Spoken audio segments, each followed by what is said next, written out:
And every time I told a little more of a story, people were a little bit more interested.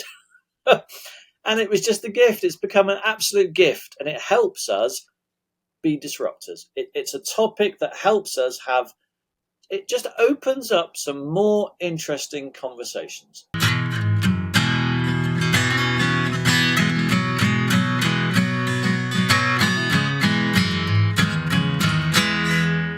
Hey, welcome to 10X Your Team with Cam and Otis. We're a father-son leadership podcast where we talk with other lifelong learners about making an impact and solving big problems and having disruptors. That's what my theory is today. You know what? I've already written my newsletter for next week, so I can't write about that in the newsletter. But that's what I'm going to talk about today because it feels like the central thing. So, folks, if you notice, hopefully this comes out in our normal format. It will. It's just going to mess with you and I. That's the funny thing. Philip's having no problem. Yeah, you and I are just in a different world. Oh, yeah. Yeah. I'm realizing how much I sway as I'm in and out of the vertical. Oh, I know. There is I feel like my boss came down and said, yeah, all that freedom of maneuver that you used to have, nope, we're narrowing the scope of what you do and how you do it. Thank you very much, Mr. Riverside or Ms. Riverside or whatever the heck this thing is that we use to restrain me into this little space I got right here. I'm only, I can only if you wander off the camera, we'll trust you're still there. Yeah, well. Yeah. Well, and you know what, Philip, Camden and I have been standing up, and our guest, Philip Atkinson, joined us. Camden and I have been standing up for our show since day one. But this would be a really good one to be in the position that you're in a chair to hold us steady, since the software has decided, or the operator headspace and timing, as I more likely. Yeah. Where's our producer when we need him? Yeah. So Philip, man, great to have you and joining us in this disrupted view day. I am fascinated. By the way, folks, if you haven't picked up Philip's book, I'm gonna put it out there now. BeeWise. It is a really cool. There it is. It is a really cool metaphor for business, life, and leadership in the study of bees. And I feel like there should be a fancier word than just saying bees. And you being a bee guy, is there a fancier word than just saying bees? We could use Latin. They're called Apis mellifera. Well, there you go, folks. There you go. But no, there's a lot we can learn from the busy, complex life of a beehive, and that's my shtick.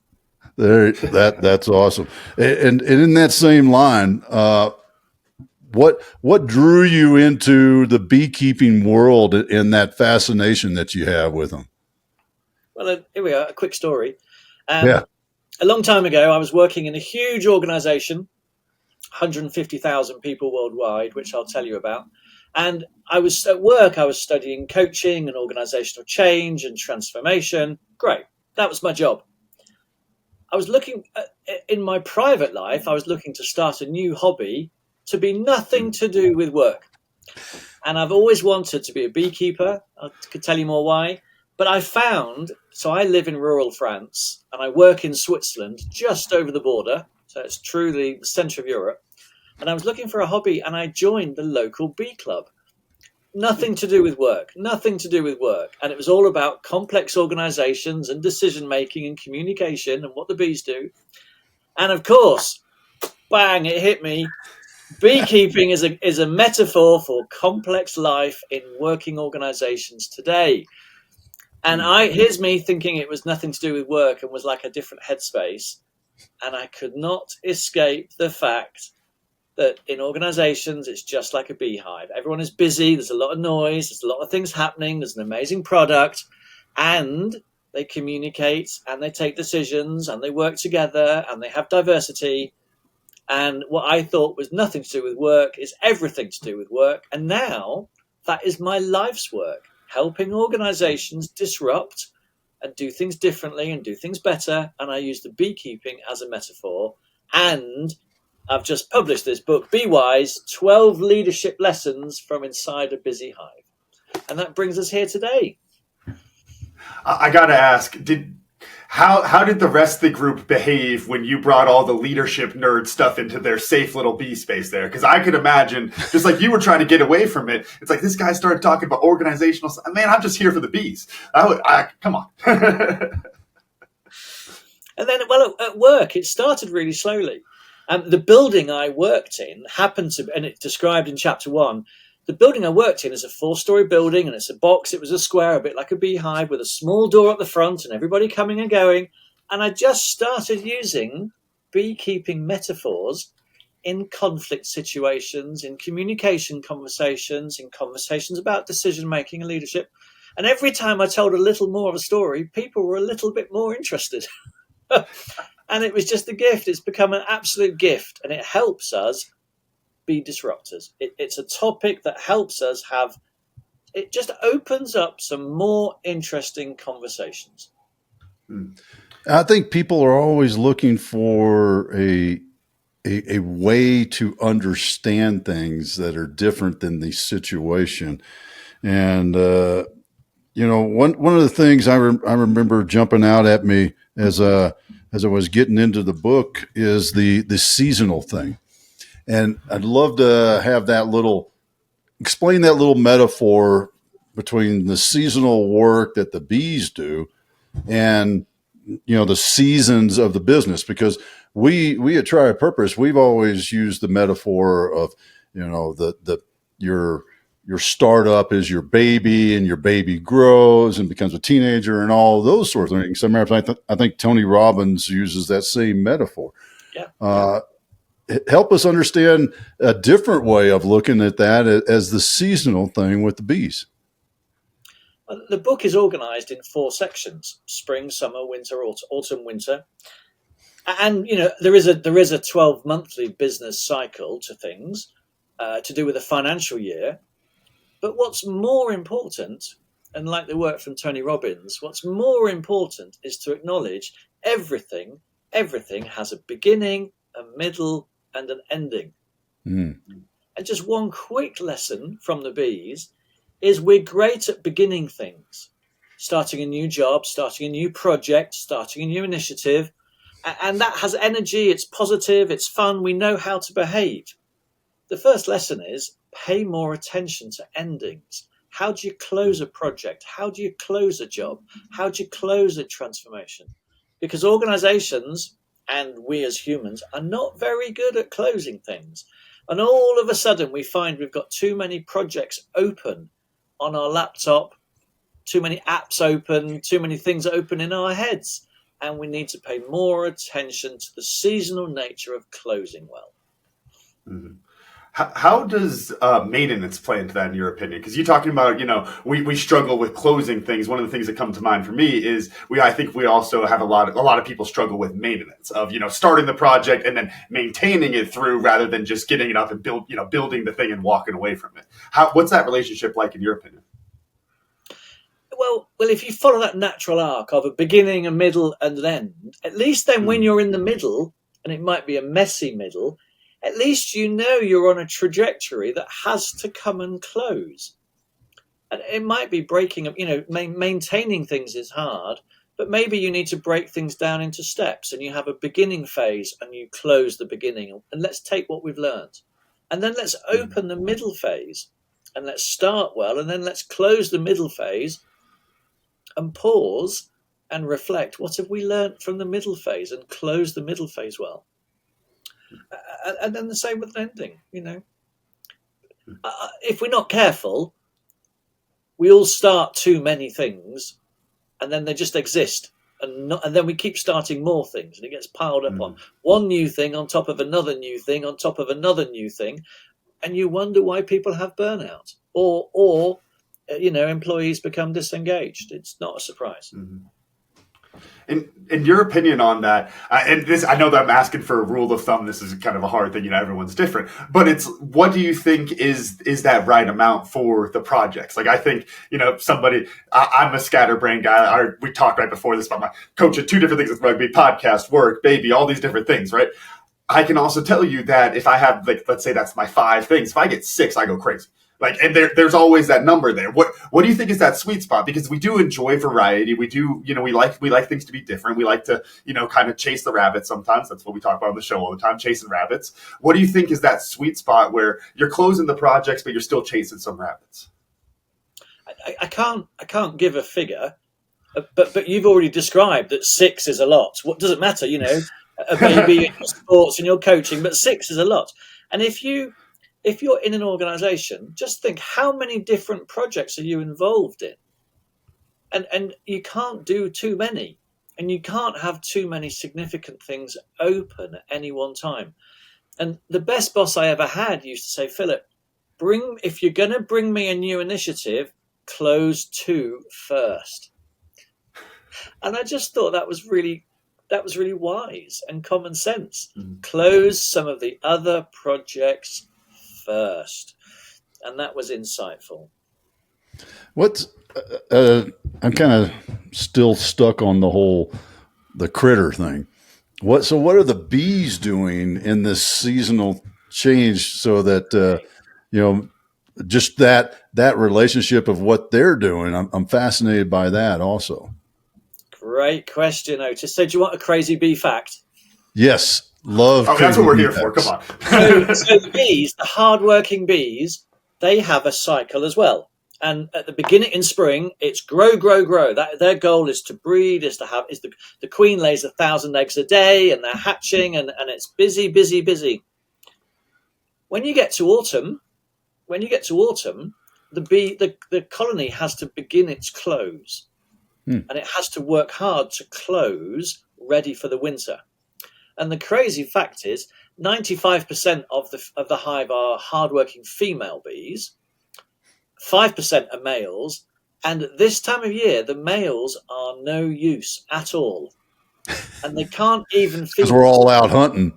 Their only job is to have sex with the queen in spring. So in autumn, they're not needed. So the female bees starve them to death. The male bees are no longer necessary. They are not fit for purpose. They do not contribute. The female bees stop feeding them and starve them to death. And if things are really tough, they actually actively sting them and kill them and push them out the front door. And as a beekeeper, when you can see the females pushing the males out the front door, they're turning, and they're turning from summer of productivity into a winter of protection. So here's a lesson. Make sure you're useful at all times. Yeah. Well, and I know we talk about seasonality in terms of like the growth of the business, different life stages of a business. I'm curious how you would apply that to like seasonality of, like, for instance, like a contractor where it's like a roofer where, hey, when the monsoon season comes, I am busy. I got to fix all the roofs. It's hot here in Tucson, right? The AC guys are so busy right now. They ain't doing nothing in January, right? How would you apply this same logic to that? Because my first thought is, well, then we got to kick everybody out when we don't have work. And that doesn't seem like a good leadership answer. No, but there are different phases. So if you're a roofer in the monsoon season, or if you're air conditioning, and as it's getting hot, that's one phase. And you need full resources. You need to be resourced to maximize what you are doing then. And that's not to be maintained throughout the whole year. Maybe you do need to stop and pause and clean up and tidy up and fix the yard and do your finances and do your audit and get your social media ready or get your contracts ready for next year. But there is a cycle, and we need to pay attention that we need to do different things at different times. Oh, that's fascinating in that sense. So, one of our things that we always talk about, not necessarily that much in the show now that I think about it, but, we talk about having that vision and looking ahead. How do you adjust the cycles to sustain that vision? Because bees are just looking for the next nectar, right? I mean, they're kind of in that sort of thing, very much a 5-meter target. So what's the looking out for the next thing? How does that fit into the play? Well, actually, for the bees, there's a lot more going on for the bees. When you say the bees are looking for the pollen, they're only the bees that you see. Okay, so I'm just going to talk about careers and roles inside a beehive. Each bee does 8 different jobs. And the one job that you see is them flying to look for pollen is the last job they do at the end of their life. Before then, they spend the majority of their life is spent inside the hive. The first job is as a nursery nurse. The second job is as a builder. The third, building cells. The third job is security. The fourth job is looking after the queen. So these bees build a portfolio of skills throughout their career. And in between each job, they train the previous bees to do their job, and then they get trained to do their job. So by the time they fly, they know all the jobs of a hive. And then flying is their last job, and actually then they die. I mean, that's it. Game over. But what it means for the hive is that if the hive, say there's an accident, say a hive gets knocked over by a bear or something, it means all of the bees know the business well. And all of the bees, if they need to, can immediately turn to being builders, to fixing things. And let's take that back to work now. We need to build a portfolio of skills. Let's not be like the male bees that only have sex and get killed because they're not needed. At work, let's build a portfolio of skills, and let's invest in our training, invest in our development, and invest in our planning, and have a look across the horizon. You know, if you are into air conditioning or roofing or building, what skills do you need for the future? Keep moving, keep thinking, keep learning, and that's really important. It sounds just like what we talk about a lot of, like building the leadership pipeline for your business, how important that is to sustain it. I'm curious, Philip, in your opinion with that, when you apply, because I think it makes a lot of sense. Then when you apply it into the business, then there's more into the nuts and bolts of things. I'm curious, in your philosophy of this, is it literally everyone starts at the beginning, builds their way up? Because I think there's a lot of good logic to that of like, hey, you need to sweep the floors before you can go do this, and you can work your way up with it. Then when you start to get into the business and you're like, hey, Philip, I know we hired you to be COO, but it's like you're actually going to go through a 12-month training program. You got to start as a janitor and go through this whole thing. You're probably going to go to another job, right? There's got to be a little bit of a balance between this concept and the reality there. How do you balance those two? Just, Camden, first of all, I'm not talking about working your way up. Because actually that's quite an old model now. The old model of you join a company as an apprentice, and then you gain, and then you grow, and then you become your boss's boss, and then your boss's boss. That's actually quite an old-fashioned linear model. And yes, it does exist. Yeah, it does exist, and it has to. But let's look at some of these new organizations where a lot of the future jobs don't yet exist. What I'm talking about is actually gaining skills. I'm going to say sideways, but let's gain a portfolio of skills. So, for example, if you've worked in sales, great. Flip that and work in marketing. Flip that and work in accounts. Flip it and work in data or something. I'm not talking about an old-fashioned hierarchical vertical model. I'm talking about everyone needs to understand more than what they're used to. And then you can move company more easily, or then you can start your own gig more easily. But don't just think, I'm a salesman, I'm going to do sales, because one day sales might not be needed. But understand the whole business, understand your customers, understand the finance, understand the flow of money. Keep moving. And that's don't wait to be told what your next promotion is. Love that. Yeah, that falls. What's coming to my mind is cross training that I've talked about a couple of times, but in a different way, more in the individually driven wanting to be cross trained as opposed to a top down. which also leads me to, what I was wondering about is, well, bees are born into their position. Humans, we choose that position, hopefully. So what's the metaphor there in that, because a bee is a bee is a bee, right? And there's jobs that you mentioned in that world. How do we learn from the bees in that aspect of team building and putting people in the right seat on the bus? Well, Otis, I loved what you said about being a disruptor. Mm. And actually, let's shake things up a bit. But to do that, we need to think a little bit harder and be more aware of what is happening. We need to be aware of what we are good at, and we need to be aware of what an organization or society needs. So when we work with clients or the keynote speaking we do, it's encouraging people to try something and to notice, am I good at this? Do I like it? Can I contribute? If not, get out of there.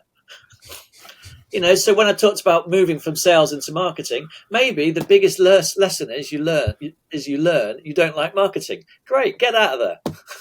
But at least you've learned and you've tried and you said you can do it.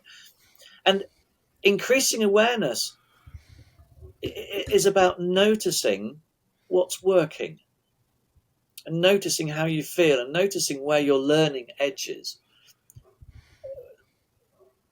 And the bees are constantly adapting. The bees are constantly looking for new pollen and new places and a new nest. And the bees never sit still. The bees are constantly just noticing what's working. And if it's not working, they make a change.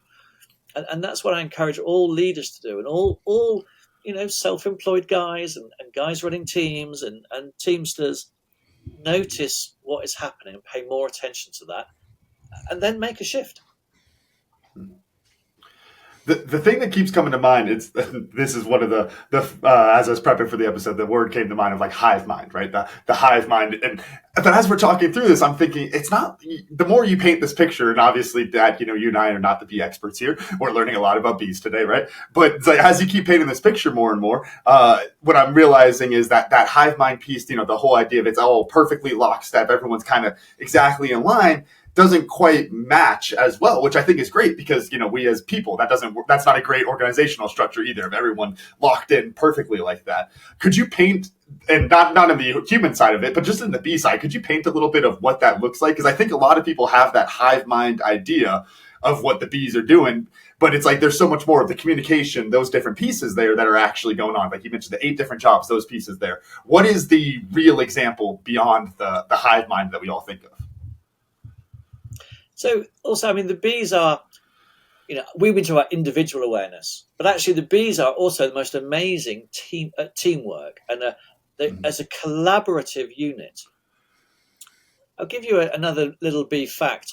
When a beehive swarms, what's happening really is the bees are growing.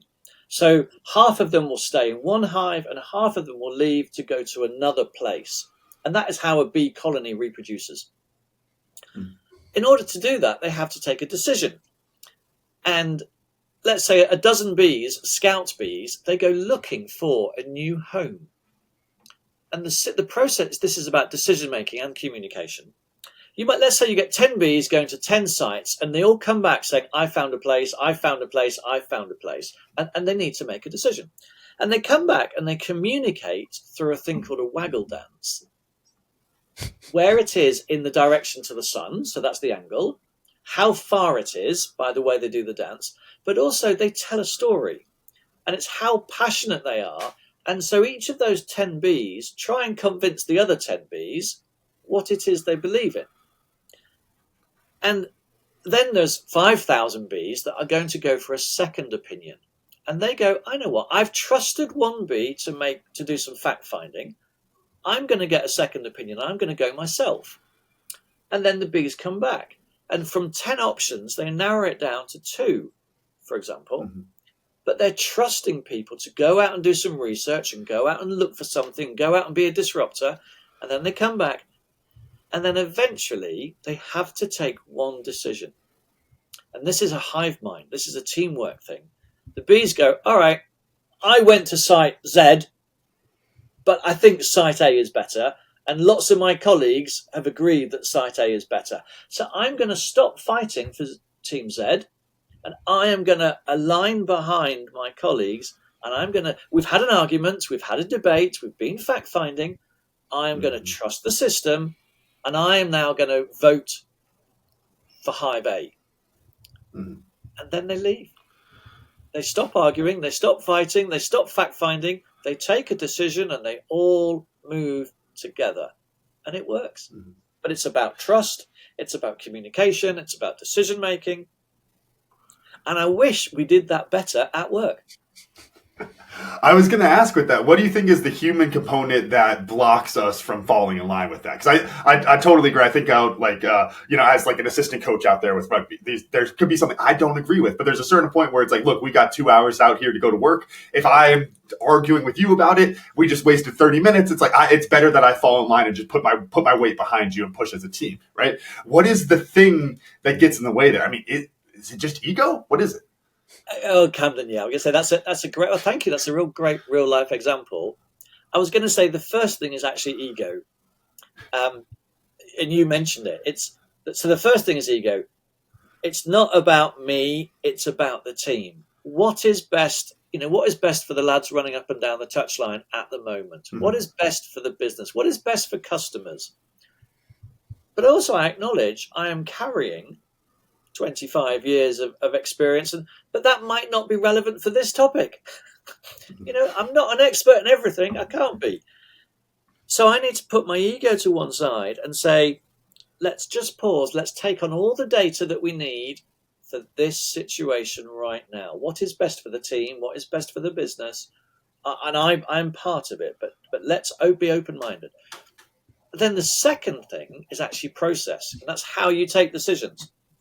And not all decisions are equal. And unfortunately, I see teams, they just wade ahead with like taking the same way to take a decision, and it's just not very effective. In the bees case, it's a really big life or death decision where they go and they have a process and they collect data and they trust each other, and it's an involved process. For other decisions, like where I get my next pollen from, the bees take their own decision. I trust you to take a decision. Get on with it. I don't need to discuss. I don't need to debate. I don't need to be informed. I trust you to make a single decision. Get on with it, please. But if it's a big decision, like where we're all going to live, take the process, take the time, take the data. But they're two completely different decisions. And we need to agree in advance, I think, more often, how we are going to take this decision. Camden, I'm just going to use a sport. You talked about rugby and about a sporting metaphor. My 11-year-old son plays soccer. They're terrible. They're really bad. Because 11 kids run after the same ball. And at the end of the day, they're all sweaty, they're all muddy, they're all tired, and they've never scored. They are terrible. And most of the teams I work with, that's how they take decisions. A leadership team of 11 people run around kicking the same ball round and round in circles, and they are terrible and they never score. Well, slow down and spend a few minutes at the beginning thinking, this is a big decision. How are we going to take this decision? What do we need to do? What research? What process? And then let's get on with it. But that step is so often missing. Is there because in the human world and the, a team leader has veto authority, says that's, yeah. I hear you. Is there a similarity with the bees where, the queen or whatever comes out and says, no, there, Bob B, you're wrong. We're going over here with Joey and what Joey said. Yeah, this is a great question, Otis. Thank you. First of all, the queen bee is not in charge. Okay, so I'm just going to turn things upside down. When in the Victorians, God bless them, they believed that the queen was at the top of the tree, and the queen knew more, and the queen understood, and the queen controlled the hive. At the time, Queen Victoria happened to be a female queen in charge of a colony, which you might be familiar with. And it was just a familiar model. That was a familiar model. It's not true. We now know that the queen actually is completely upside down. The queen serves the organization. Yes, she lays the eggs, and yes, she controls it with pheromones. But all the queen does is serve the needs of the organization. She doesn't take decisions. She performs a very important role. And when we look at organizations now, and then it gets really interesting, the CEO has a veto decision. But actually, it doesn't mean the CEO knows better than anybody else. And what's the point in hiring brilliant people and then not listening to them? So I like to disrupt things. I've asked that question of people many times, by the way. I like to turn things upside down, and a CEO, the CEO is accountable and the CEO gets paid the big bucks to take decisions. But let's not pretend they know better. Or the CEO shouldn't pretend they know better. Sometimes they do, and it's their, it's their ass on the line. But as leaders, let's all be more humble and more thoughtful and more conscious about what we are actually good at.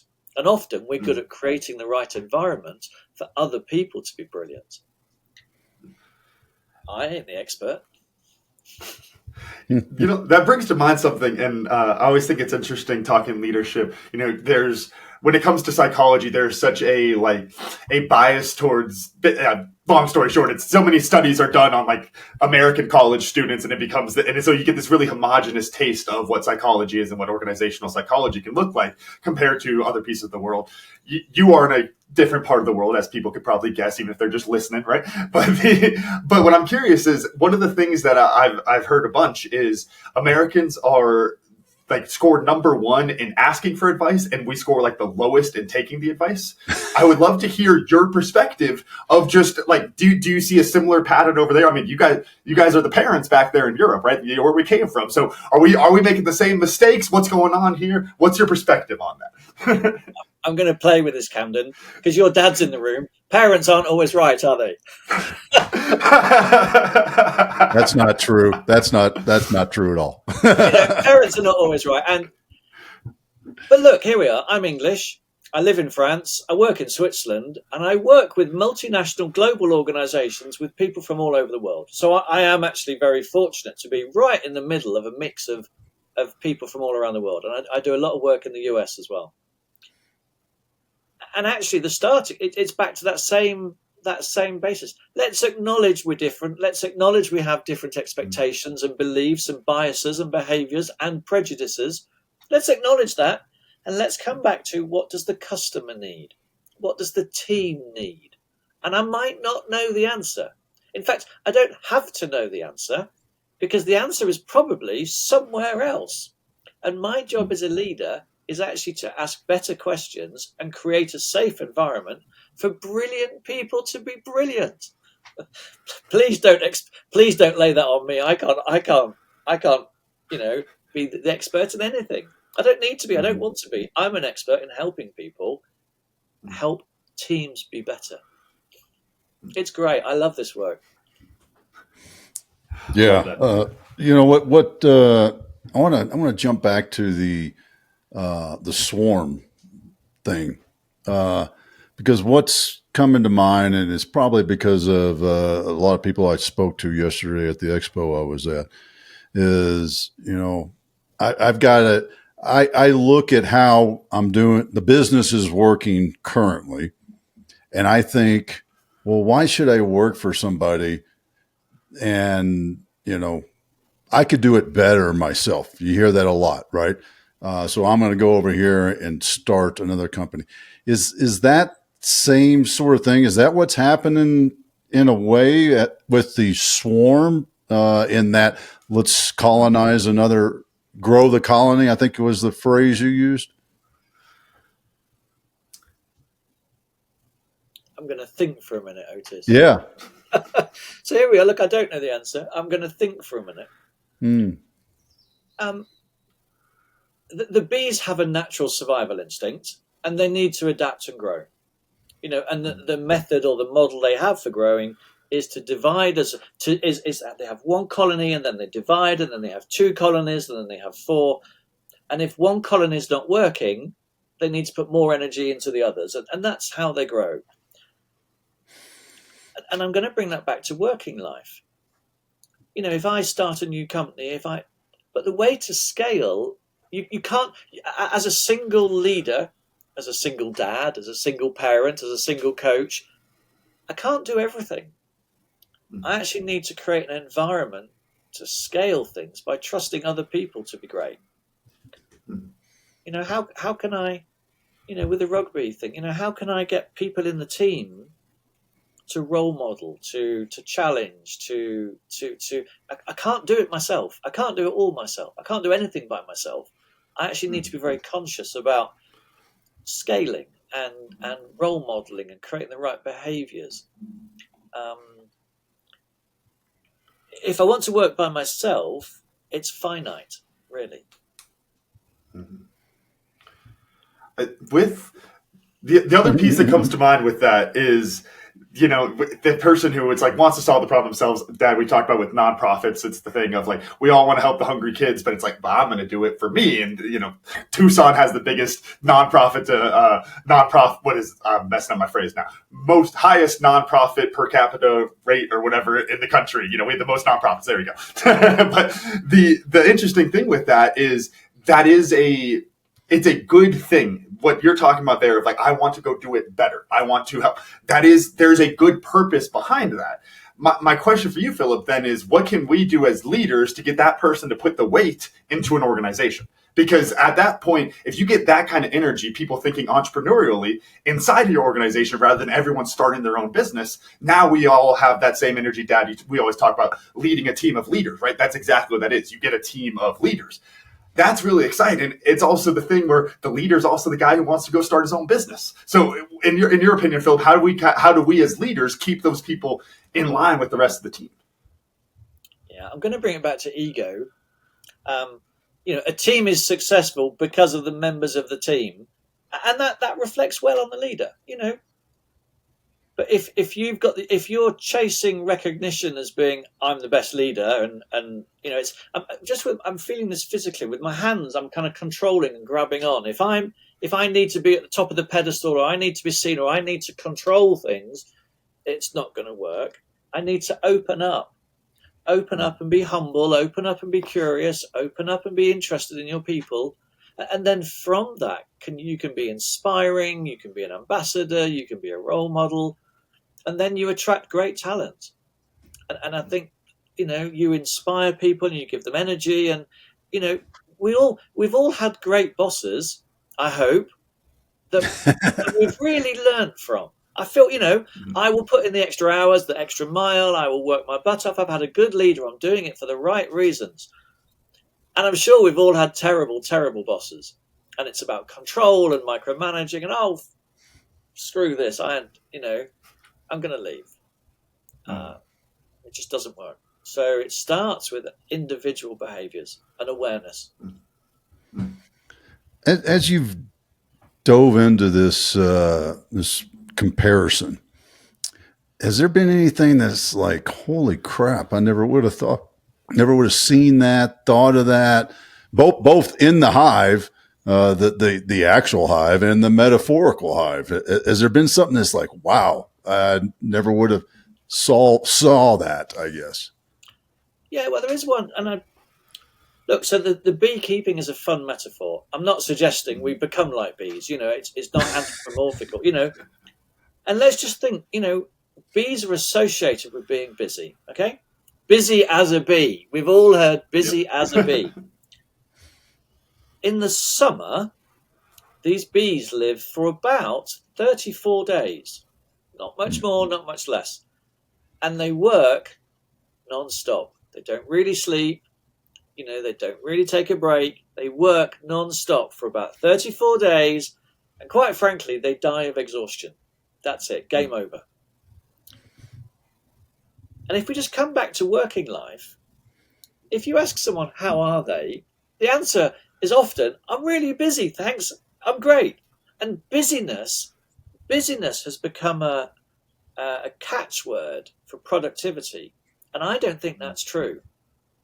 And if you're really busy and you're trying to be more busy, it's not about doing more stuff.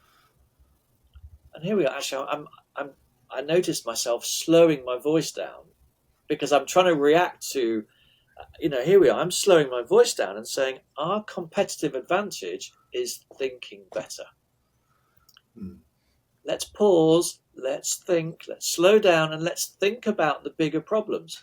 If I'm the guy with the AC in Tucson, let me just slow down a minute. Let me just think about the bigger in a better way. What else can I do? What's different? What resources do I need? What's coming next? What do my clients need? Let's solve the bigger problems with this one life that we have. Let's not keep being busy, doing the same old stuff, because we're going to fall over. We can have more impact by slowing down. Then that is one answer to the next question I was going to ask. But I'm curious, what kind of organizational problems or trends do you see coming? I think it's always an interesting thing where we get on podcasts like this and we've talked about things like culture for a very long time. So I would say culture has gotten better in a lot of ways. There's a lot of businesses who are investing in their team. There's different things like that where we're making some progress, I would say, as far as leadership goes and kind of changing that culture of leadership. What would you say is another change that needs to be made, something that you're looking at? It's like, dude, we've got to stop doing this thing when it comes to leadership. It could be bee related or not. I'll open it up. No, it's all the same theme from what we do with clients all around the world.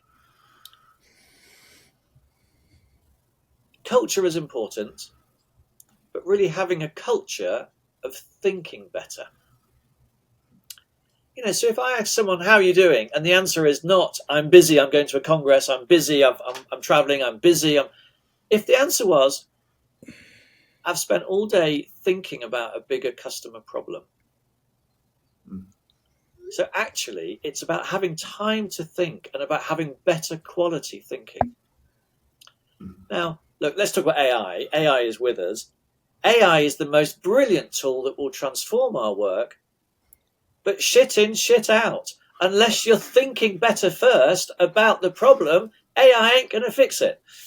Let's think better. What is really happening? What do our resources need? What do the clients need? Or in our organization, where are the positive antibodies that are not changing? And where are the negative antibodies that are complaining and the positive antibodies we want to help? Let's understand our system better. Let's understand our world better. Let's understand our environment better. So let's pause and think better and have better quality conversations. That's the future for me. And then, great, let's let AI help us and let's have better processes and let's have better tools. But let's do the hard thinking together first. That's the difference. How do you think, because what comes to mind is one of the tools we use with clients, and I get it from the rugby world, is we talk about work-ons of like dedicating the time of like, I want you to improve yourself so you can be better at your job, right? And how much that shows everybody you're investing into them, giving them time. And, I'll talk with people all the time of like, it's kind of hey, Tuesdays from 12 to 2 is work-ons. And everyone's going to be reading their books or listening to the podcast, whatever it is, where they're trying to improve their own skills there. How would you systemize what you're talking about there? Does that work to systemize it? Friday is big thinking day. Does that work? Because we always have this urge to systemize these great ideas, and because we all agree they're good, and then we want to systemize it into the business, and then it kind of falls apart. So, what are your thoughts? Is Big Idea Friday a good thing? What are we doing here? Yeah, and actually to take time to consciously say I'm improving my skills, it is a great thing. But that's culture. So, I actually want to help organizations change a culture from being busy is good to kind of being thinky is better. And that's a cultural change. It needs to be role modeled by the boss. It needs to be role modeled by the leaders. It needs to be supported with HR and training and development. And look at how we measure in organizations. Look at how we measure things in goal setting and performance and rewards. really, we often reward quantity. And it's difficult to measure quality. I actually don't want to keep doing more of the same shit. It's not the right way. I want people to go, do you know what? I've cracked a problem. I've solved something. I've got a better supplier model. I've got a feeling I'd like to experiment with something. I really want people to bring all of these ideas and brilliance to work, not just do more of what I tell them. So it's a culture. In that sense, is it something we shouldn't try to systemize? Like it is something that by trying to put into the box, you kind of break it type of thing? I don't know, Camden, and it's something to kind of feel and explore. And here we are. I'm saying I don't know the answer. Systemizing stuff is good. We need systems and processes. But we need to make sure what it is we're systemizing. And then there's a cultural thing about behavior and role models and good practice. We need Otis, it's back to disrupting. Stop measuring quantity and start thinking about how do we measure quality and disrupt the old system. And if you want those people in your organization, then you need to create the right culture and environment to support them. If you're just running a factory floor and you want to produce more stuff quickly, to be honest, get work on AI or work on outsourcing or offshore it somewhere. If that's your business, then that's fine and great, go for it. But if you're in more of a thinking economy, make sure you're doing the thinking. Yeah, I had a friend of mine who believed in the big idea of Friday. That was he would take 2 hours on Friday, and that was his allocated time. Whether or not he ever came up with a big idea or not, as far as I know, he hasn't. Not one that's hit, but that was his method of allocating the time to think big was the principle. So that's interesting because it's telling people it is okay to think. Yeah. Now, the truth is, if you have thinking time for 2 hours on a Friday, that's not when ideas happen. Ideas happen as soon as you leave work and you get in the shower, or as soon as you start cycling, or as soon as you go to the pub with a friend. That's when ideas happen. You can't systemize when ideas happen, but what you can do is say it's okay to take time to think. We do loads of crazy stuff to help people think better. And beekeeping is just one of those metaphors. But, make it acceptable that I'm not going to do 50 emails in an hour. I'm actually going to think about a problem. When the ideas happen, they happen when the timing is right, and you can help create that environment. And I think that's the key point of it is you can't force a big idea, but as a leader, you can create the space to allow big ideas to come forth. I think that's really curious. Yeah. And you can systemize it, but the system can't be a box you're still trying to force things into.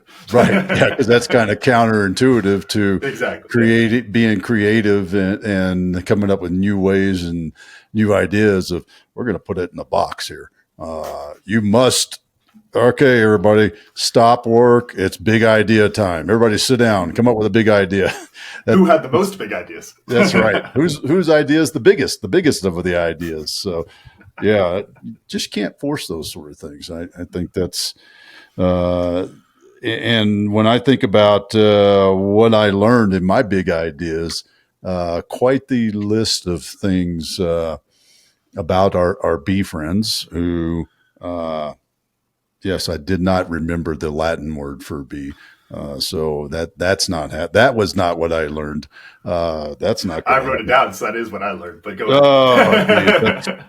I think for me, probably the most fascinating is that the Queen is not really in charge.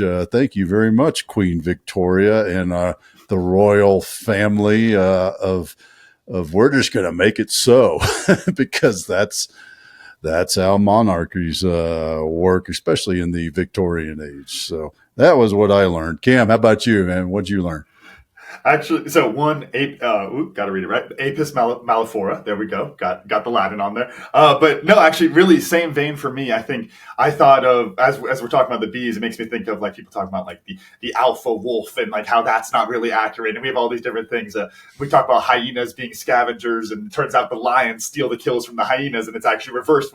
So I think it's an interesting thing of just recognizing that sometimes the simple metaphor does a good job of getting the point across, but there's a much complicated metaphor, and if you have patience for it, it usually gets something better out of it. Because look, the queen bee being in charge, that could help us get in line a little bit. Now, once we all understand that, all right, let's talk about what's really going on in the beehive and understand at that deeper level, and kind of working from that simple to a more complex metaphor, I think is an interesting takeaway. Awesome. Philip, how about you, man? What'd you learn? First of all, I'm reminded of the power of good conversations.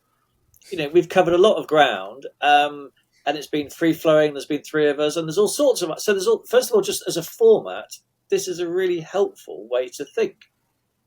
And then within that, there's one thing, Camden, you talked about, like having 6 ideas, and that's enough. And that really resonated with me, because that's real. And we have children at home, and we have sporting hobbies and things. And actually, we actually only have finite mental capacity. So in the amount of time that you've got for clients and for work, whatever that is, we can't do too many things. And we need to close things well. I'm going to come right back to the beginning. Let's not keep starting new projects, new shiny things, new initiatives. Let's help our clients. And again, I'm doing it with my voice. Let's help our clients slow down. And let's slow down to what is the most important stuff. That's what I've been reminded of and learned today. Thank you, guys. Yeah, that's awesome.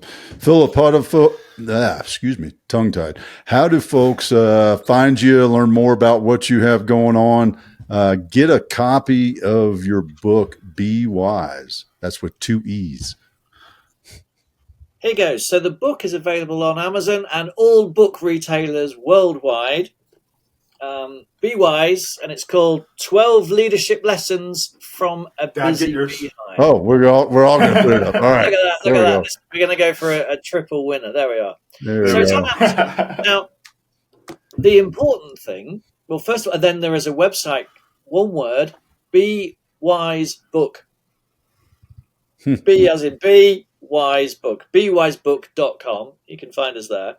Good job not using the Latin word, by the way. I just bring it on. And then, I think Apis mellifera is probably pretty cheap on GoDaddy if you want to buy the URL. And then the important thing is all proceeds from the sale of the book go to a bee charity. And there's a bee charity called beesfordevelopment.org. And they help people all around the world in developing countries to have a bee business, a sustainable bee business, to make money to pay for their kids' education. And every whatever currency, dime, nickel, centime, every euro, everything goes to the bee charity. And that's what I'm doing to give back and share the love.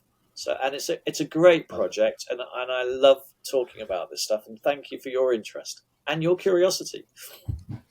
Thanks. That's awesome. Philip, it's been a pleasure having you join us today. Thank you, guys. Camden, run us out. All right. Thank you all for listening to today's episode of 10X Your Team with Cam and Otis. And a special thanks to our guest, Philip Atkinson, for joining us today. Remember, you can watch full episodes of the show on YouTube at 10X Your Team. And if you enjoyed today's episode, please make sure to pass it along to other lifelong learners in your tribe so they can enjoy it too. Follow us on Facebook, Instagram, and LinkedIn. As always, that full archive of episodes available at www.10xyourteam.net. Thanks again, and we'll see you all next time.